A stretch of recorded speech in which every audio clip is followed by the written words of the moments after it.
You're listening to the audio production of A Gentleman Entertains, a guide to making memorable occasions happen, revised and expanded, by John Bridges and Bryan Curtis, published by Thomas Nelson and read by Craig Hinkle.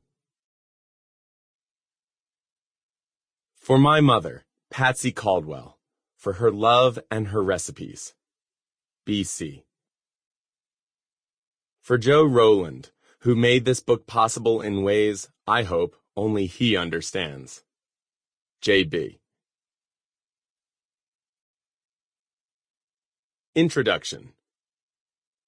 At some point in his life, every gentleman will feel the need, the pressure, or maybe even the desire to entertain.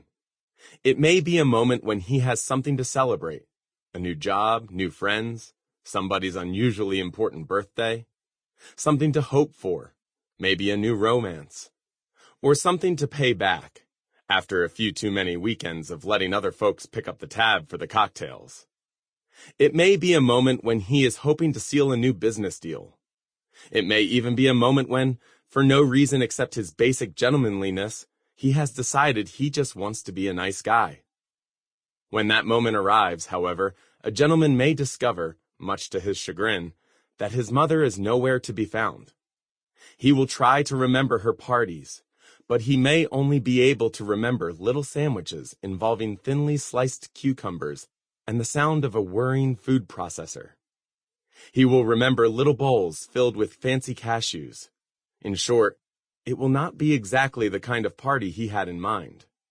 He will look in his freezer and find nothing except a bag of ice, a box of imitation tangerine-flavored popsicles, and a couple of single-serving chicken pot pies. He will glance around his living room and discover there are lint balls under the sofa.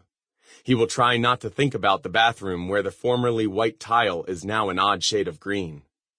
There is no real reason, even at such a moment, for a gentleman to panic.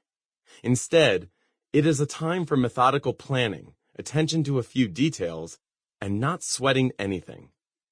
This may be the moment, in fact, when he realizes that just because he is a guy, he does not necessarily have to be a klutz.